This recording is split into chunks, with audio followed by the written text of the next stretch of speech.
Solo student कैसे हो आप लोग। उम्मीद है आप लोग अच्छे होंगे और आप लोग की तैयारी भी अच्छी चल रही है। चलिए आज का क्लास शुरू करते हैं बहुत इंपॉर्टेंट क्वेश्चन के साथ, जो कि पॉलिटी का हमारा बहुत इंपॉर्टेंट क्लास है। जो लोग यहाँ पे हमारे चैनल पर नए होंगे तो पहले चैनल को सब्सक्राइब कर लेंगे। सब्सक्राइब करने के बाद यहाँ पे आपको जाना है हमारे चैनल के प्लेलिस्ट में जाने के बाद वहाँ पे आपको एक प्लेलिस्ट मिलेगा जिसको पॉलिटी का पूरा क्लास मिलेगा। ठीक है, पॉलिटी का जितना भी क्लास यहाँ पे मैं आप सबको कराया हूँ, लगभग यहाँ पे आज का 9वें क्लास है।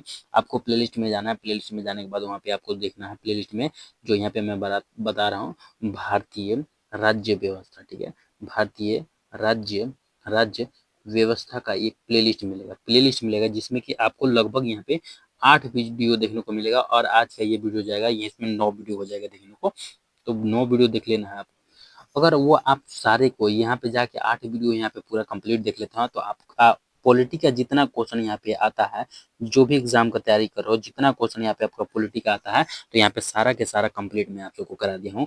जो कि पॉलिटी का सारा जीके जीएस यहाँ पे कंप्लीट हो चुका है। आप सबके लिए एग्जाम के लिए बहुत ही इंपॉर्टेंट क्वेश्चन यहाँ पे है। सारे के सारे जो है महत्वपूर्ण टॉपिक है। ठीक है, सारे जो है यहाँ पे सारे महत्वपूर्ण, ठीक है, महत्वपूर्ण प्रश्न रहने वाले हैं। क्योंकि मैं इतना इंपॉर्टेंट क्वेश्चन छांट के लाया हूँ आप सबके लिए कि आप कोई सा भी एग्जाम की तैयारी कर रहे हो ना, आज के टाइम में जो 2025 में जो भी आप एग्जाम की तैयारी कर रहे हो, पॉलिटी का यहाँ पे सारा क्वेश्चन मैं आप सबके जीके यहाँ पे पूरा क्वेश्चन लेकर आ चुका हूँ। तो चलिए यहाँ पे आज का क्लास शुरू करते हैं बिना टाइम वेस्ट किए। तो जो लोग यहाँ पे चैनल पर नए होंगे तो चैनल को पहले सब्सक्राइब कर लेंगे और वीडियो को लाइक कर लेंगे। ठीक है, वीडियो को लाइक कर लेंगे और शेयर कर देंगे अपने सारे ग्रुप में, ताकि और भी स्टूडेंट जुड़ सके। और कमेंट में यहाँ पे कमेंट में क्लियर कर देंगे एक बार जो कि आवाज ऑडियो वीडियो क्लियर आ रहा है नहीं आ रहा है। ठीक, कमेंट में ये सब सारा क्लियर करते रहेंगे।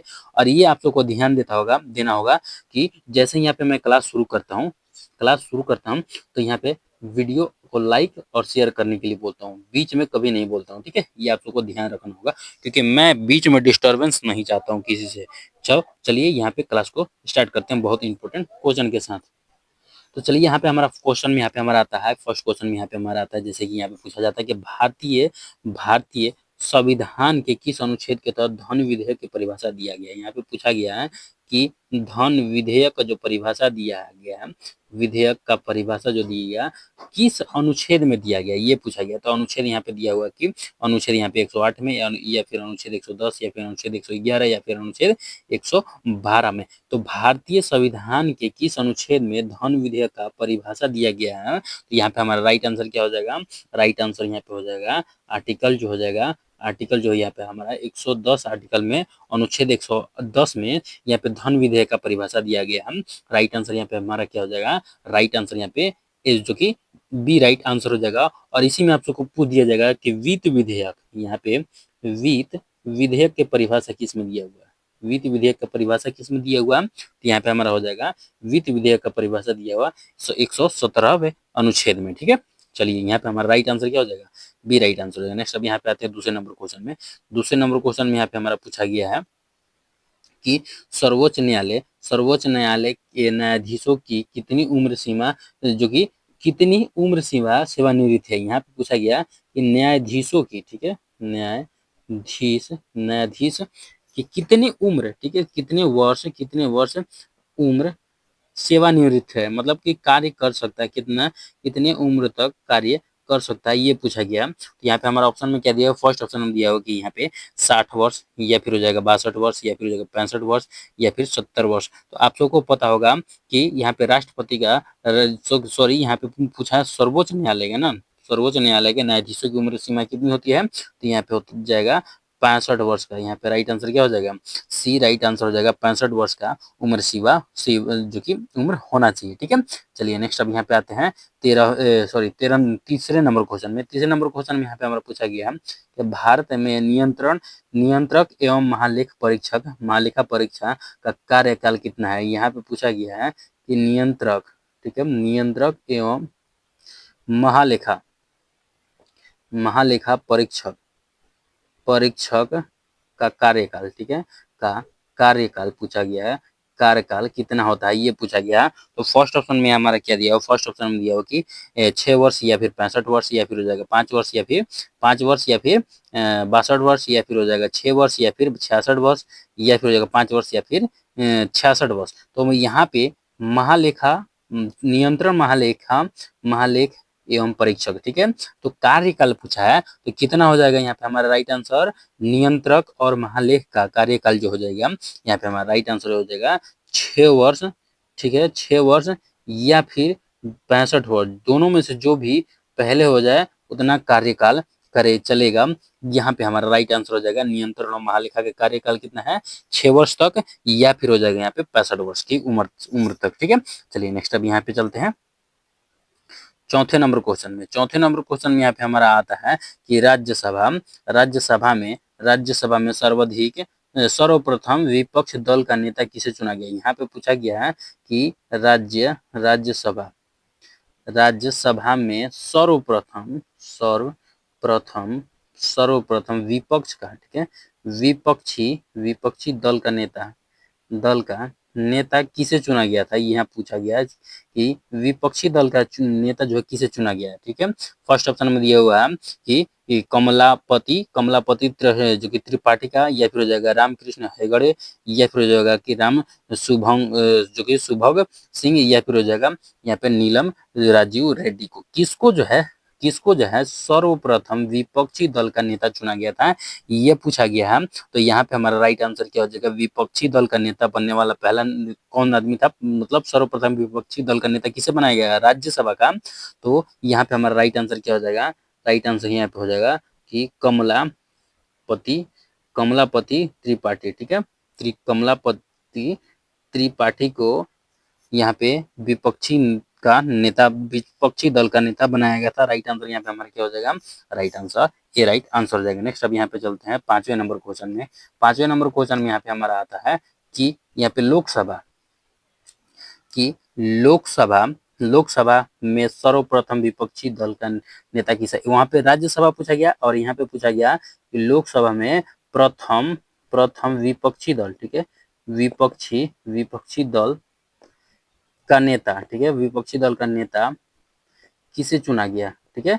यहाँ पे हमारा ऑप्शन में क्या दिया हुआ, फर्स्ट ऑप्शन में दिया हुआ कि कृष्ण राममूर्ति को, या फिर हो जाएगा कि नारायण दौर तिवारी को, या फिर हो जाएगा राम शुभंग सिंह को, या फिर हो जाएगा सुमित्रा महाराजन को। किसको जो है यहाँ पे लोकसभा में पूछा गया, वहां पे राज्यसभा में, और यहाँ पे लोकसभा के विपक्षी दल के नेता किसे चुना गया था। तो यहाँ पे हमारा राइट आंसर क्या हो जाएगा, राइट आंसर यहाँ पे हो जाएगा राम शुभंग, ठीक है, राम शुभंग सिंह को विपक्षी दल का नेता बनाया गया था। Right answer C right answer हो जाएगा। नेक्स्ट अब यहाँ पे चलते हैं छठे नंबर क्वेश्चन में।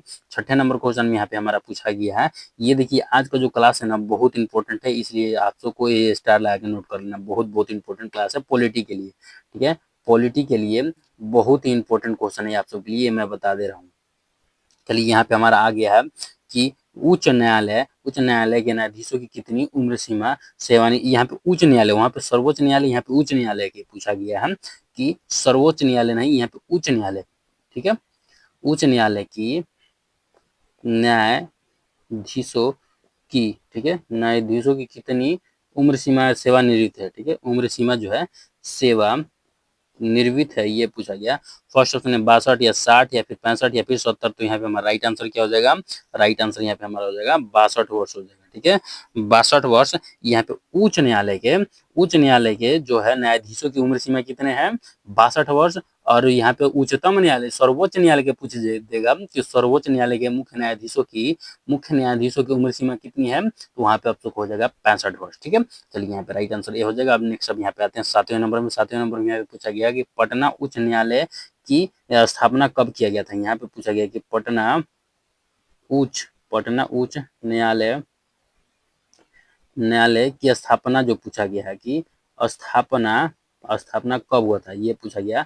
और यहाँ पे हमारा ऑप्शन में क्या दिया, फर्स्ट ऑप्शन में दिया हुआ है कि 1910 में, या फिर हो जाएगा 1915 में, या फिर 1916 में, या फिर 1900 यहाँ पे 1921 ईस्वी में। तब पटना उच्च न्यायालय की स्थापना कब किया गया था, तो यहाँ पे हमारा राइट आंसर क्या हो जाएगा, राइट आंसर यहाँ पे हमारा हो जाएगा पटना उच्च न्यायालय के स्थापना जो हुआ था 1916 ईस्वी में, ठीक है, 1916 ईस्वी में पटना उच्च न्यायालय का स्थापना किया गया था। यहाँ पे right answer C right answer हो जाएगा। नेक्स्ट अब यहाँ पे चलते हैं, यहाँ पे आते हैं आठवें नंबर क्वेश्चन में। आठवें नंबर क्वेश्चन में यहाँ पे हमारा पूछा गया है कि कि कौन सा, ठीक है, यहाँ पे थोड़ा हमारा पेन जो है ना आज का सही नहीं चल रहा है। यहाँ पे पूछा गया कौन सा अनुच्छेद सर्वोच्च न्यायालय को न्यायिक न्यायिक पुनः पुनः जो कि रीक्षण पुनरीक्षण का अधिकार प्रदान करता है। पुनर्निरीक्षण का यहाँ हो जाता है, ठीक है, यहाँ पे पुनरीक्षण पुनरीक्षण पुनरीक्षण का अधिकार प्रदान करता है। यहाँ पे पूछा गया पुनरीक्षण का अधिकार प्रदान करता है सर्वोच्च न्यायालय के किस न्यायिक को, ठीक है, किस अनुच्छेद के तहत। तो ऑप्शन में दिया हुआ है कि अनुच्छेद 137 या फिर अनुच्छेद 112 या फिर अनुच्छेद 117 या फिर जगह अनुच्छेद 173 के तहत। तो यहाँ पे हमारा राइट आंसर क्या हो जाएगा कि किस अनुच्छेद के तहत सर्वोच्च न्यायालय के न्यायिक को जो कि पुनर्निरीक्षण का अधिकार प्रदान करता है। तो यहाँ पे हमारा राइट आंसर क्या हो जाएगा, अनुच्छेद अनुच्छेद जो हो जाएगा यहाँ पे अनुच्छेद 137 के तहत ये प्रदान किया गया है। और राइट आंसर ये राइट आंसर हो जाएगा। नेक्स्ट अब यहाँ पे आते हैं 9वें नंबर क्वेश्चन में। 9वें नंबर क्वेश्चन में यहाँ पे हमारा पूछा गया सर्वोच्च न्यायालय में न्यायाधीशों की संख्या में वृद्धि करने का अधिकार किसके पास है। यहाँ पे पूछा गया है कि न्यायाधीशों की, ठीक है, न्यायाधीशों की संख्या, ठीक है, की संख्या में वृद्धि ठीक है, में वृद्धि करने का अधिकार किसके पास है, ठीक है। न्यायाधीशों की संख्या में वृद्धि करने का अधिकार किसके है, तो किस में, तो सर्वोच्च न्यायालय में। तो ऑप्शन में क्या है, राष्ट्रपति को या फिर उपराष्ट्रपति को या फिर प्रधानमंत्री या फिर हो जाएगा संसद को। किसको जो है सर्वोच्च न्यायालय में, किसको सर्वोच्च न्यायालय में अधिकार है कि वो न्यायाधीशों की संख्या जो है बढ़ा सकता है। तो यहाँ पे हमारा राइट आंसर क्या हो जाएगा, राइट आंसर जो हो जाएगा ना, यहाँ पे हमारा राइट आंसर हो जाएगा कि संसद को ये अधिकार है कि सर्वोच्च न्यायालय में न्यायाधीशों की संख्या बढ़ा सकता है। राइट आंसर यहाँ पे हमारा क्या हो जाएगा, राइट आंसर यहाँ पे हमारा जो हो जाएगा डी राइट आंसर हो जाएगा। नेक्स्ट अब यहाँ पे चलते हैं 10वें नंबर क्वेश्चन में। 10 नंबर क्वेश्चन में यहाँ पे हमारा आता है भारत में पहली बार संसद का विपक्षी दल का नेता मान्यता किस वर्ष दी गई थी। यहाँ पे पूछा गया कि पहली बार संसद को, ठीक है, संसद में विपक्षी, ठीक है, विपक्षी दल के नेता, ठीक है, दल के नेता को मान्यता पूछा है कि मान्यता किस वर्ष दिया गया, मान्यता किस वर्ष दिया गया, ये पूछा गया, दी गई है।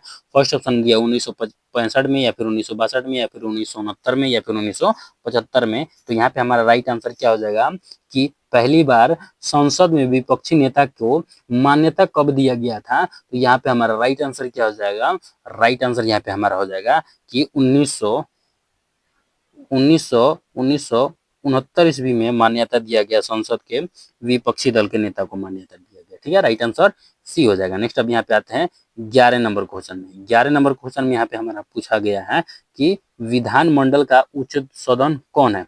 यहाँ पे पूछा गया है विधान मंडल, ठीक है, विधान मंडल का उच्च सदन कौन है, विधानमंडल का उच्च सदन कौन है। फर्स्ट ऑप्शन में दिया हो कि विधानसभा या फिर हो जाएगा राज्यसभा या फिर विधान परिषद या फिर हो जाएगा यहाँ पे लोकसभा। तो हमसे क्या पूछा है, विधानमंडल का उच्च बोला है कि उच्च सदन कौन सा है। तो यहाँ पे हमारा राइट आंसर क्या हो जाएगा, विधानमंडल का उच्च सदन क्या हो जाएगा, यहाँ पे हमारा राइट आंसर हो जाएगा विधान परिषद, ठीक है, विधान परिषद उच्च सदन हो जाएगा। यहाँ पे right answer C right answer हो जाएगा। नेक्स्ट अब यहाँ पे चलते हैं 12वें नंबर क्वेश्चन में। 12वें नंबर क्वेश्चन में यहाँ पे हमारा पूछा गया है कि किस लोकसभा के अध्यक्ष में किस लोकसभा अध्यक्ष विरोध में सर्वप्रथम अविश्वास प्रस्ताव लगाया गया। मतलब यहाँ पे ये पूछा गया कि किस लोकसभा के अध्यक्ष को जो कि सर्वप्रथम अविश्वास, ठीक है, अविश्वास प्रस्ताव लगाया गया, ठीक है, प्रस्ताव लगाया गया किस अध्यक्ष को, लोकसभा के, ठीक है। फर्स्ट ऑप्शन में दिया हुआ कि जीवी मालवंकर या फिर हो जाएगा रामकृष्ण हेगड़े या फिर हो जाएगा एमसी बाल योगी या फिर हो जाएगा पीएम जो कि सांगमा, ठीक है। तो किसको जो है, किस लोकसभा के किस अध्यक्ष को विरोधी सर्वप्रथम अविश्वासी प्रस्ताव लगाया गया था। तो यहाँ पे हमारा राइट आंसर क्या हो जाएगा, राइट आंसर यहाँ पे हो जाएगा जी.वी. ठीक है, जी.वी. मालवंकर को, ठीक है, मालवंकर को लगाया गया था। ठीक है, यहाँ पे राइट आंसर क्या हो जाएगा, ए राइट आंसर हो जाएगा। नेक्स्ट अब यहाँ पे चलते हैं, यहाँ पे चलते हैं 13वें नंबर क्वेश्चन में। 13वें नंबर क्वेश्चन में यहाँ पे हमारा आता है कि भारत का प्रथम विधि अधिकारी कौन था। यहाँ पे पूछा गया है कि प्रथम विधि अधिकारी कौन था। ठीक है, विधि अधिकारी अधिकारी कौन था, प्रथम विधि अधिकारी कौन था। फर्स्ट ऑप्शन में दिया हुआ मुख्य न्यायाधीश, या फिर हो जाएगा कौन होता है, पूछा गया ना कि भारत के प्रथम विधि अधिकारी कौन होता है, ये पूछा गया कि कौन था, ये होना चाहिए था। ठीक है, चलिए कोई बात नहीं, यहाँ पे हमें आंसर से मतलब है। ठीक है, तो चलिए यहाँ पे हमारा ऑप्शन में जो दिया हुआ है यहाँ पे देख लेते हैं, मुख्य न्यायाधीश, या फिर हो जाएगा नियंत्रण महालेख परीक्षक, या फिर हो जाएगा महान्यायवादी, या फिर हो जाएगा चौथे नंबर में दिया हुआ कि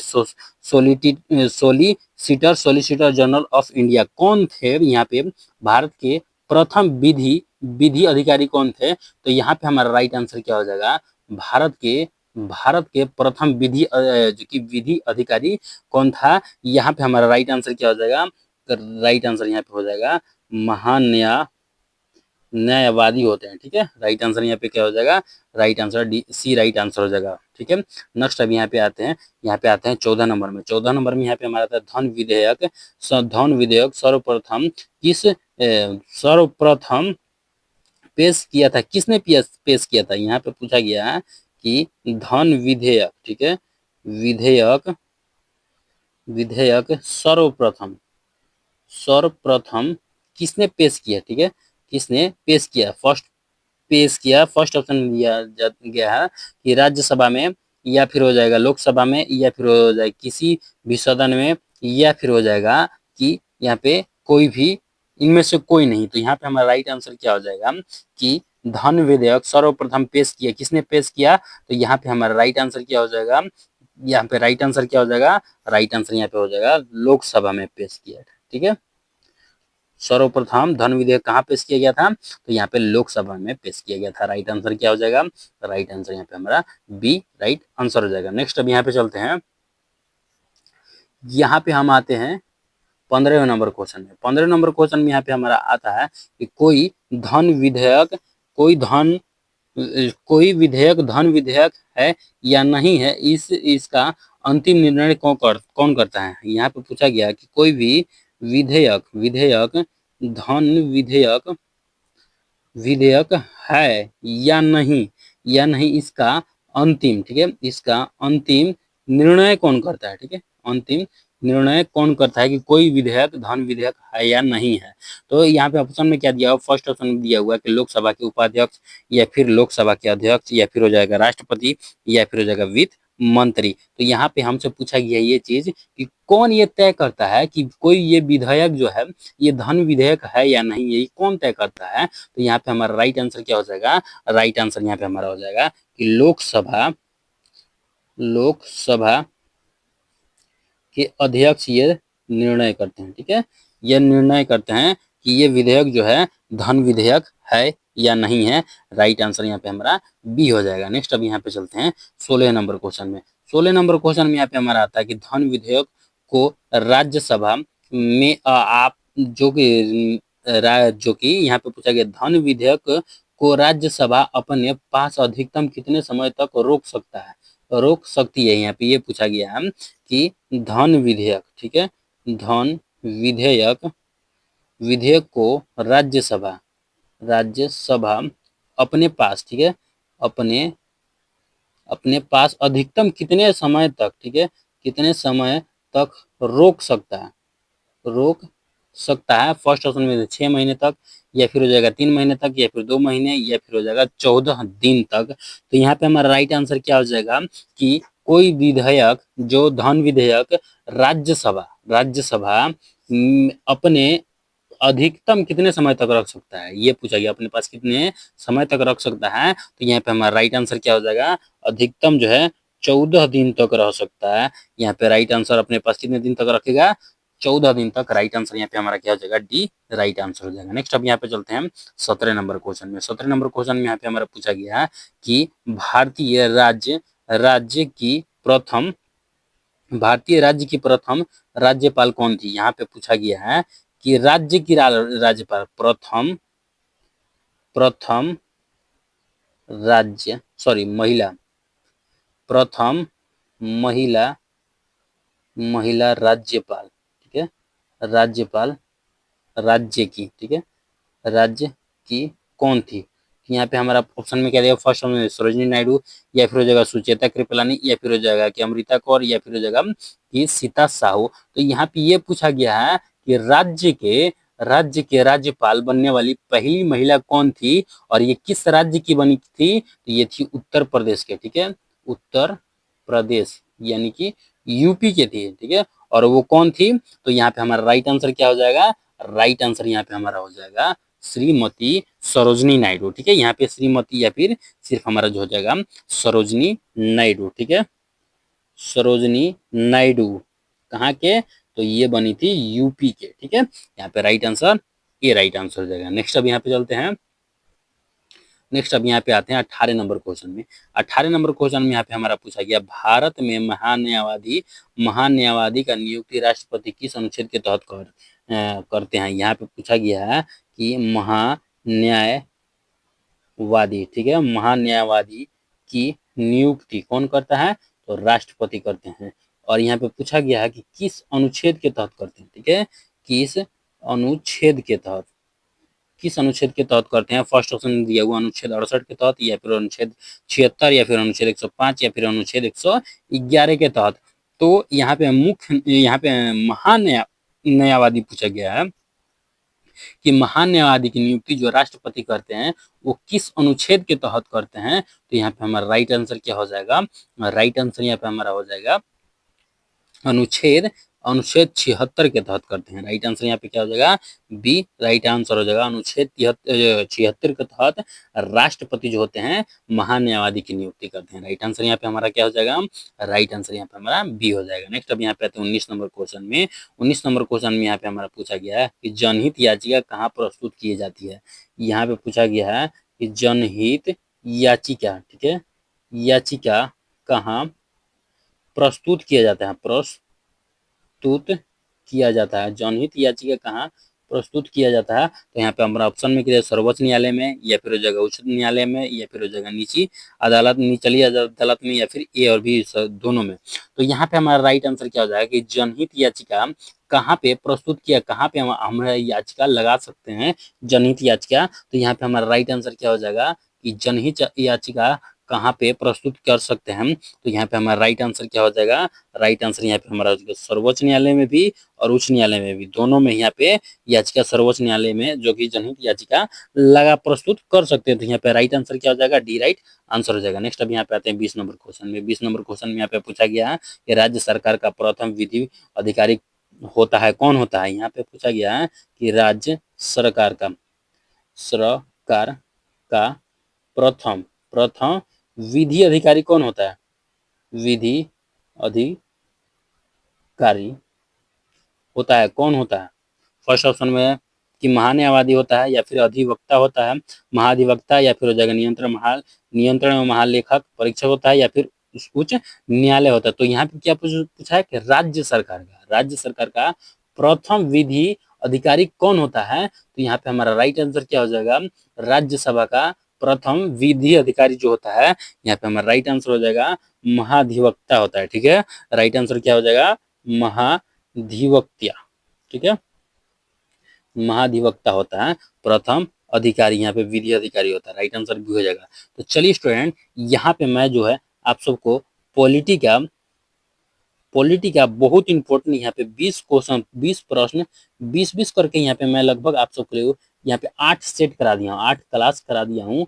जो लोग यहाँ पे हमारे चैनल पर नए होंगे, चैनल पर पहली बार आए होंगे, तो चैनल को सब्सक्राइब कर लेंगे, बेल आइकन को प्रेस करके आपको हमारा जाना है प्लेलिस्ट में जाने के बाद वहाँ पे मिलेगा भारतीय राज्य व्यवस्था, ठीक है, राज्य व्यवस्था का एक बहुत ही इम्पोर्टेंट इंपॉर्टेंट क्लास मिलेगा, ठीक है, इंपॉर्टेंट क्लास मिलेगा जो कि पॉलिटी का आपका 100% वाला क्वेश्चन यहाँ पे जीके को देखने को मिलेगा, ठीक है, जीके मिलेगा, जो कि आप सबके एग्जाम में 2025 के कोई भी एग्जाम कर रहे हो उन सब के लिए बहुत इंपॉर्टेंट है, ठीक है, महत्वपूर्ण प्रश्न है, ठीक है। तो चलिए आज का हमारा जो सेक्शन होने वाला, आज का जो क्लास होने वाला यही तक रहने वाला है। मिलते हैं नेक्स्ट वीडियो में। वीडियो अच्छा लगा हो, नॉलेजेबल लगा हो तो वीडियो को लाइक कर लेंगे, चैनल को सब्सक्राइब कर लेंगे। और यहाँ पे सब्सक्राइब करने के बाद आपको जो यहाँ पे कर लेंगे, जब भी मैं यहाँ पे लाइव आऊंगा ना, लाइव लाइव आऊंगा तो सबसे पहले नोटिफिकेशन आपके पास चला जाएगा, ठीक है। तो चलिए मिलते हैं नेक्स्ट वीडियो में बहुत इंपॉर्टेंट क्वेश्चन के साथ। तब तक के लिए हंसते रहें, मुस्कुराते रहें। जय हिंद, जय भारत, वंदे मातरम।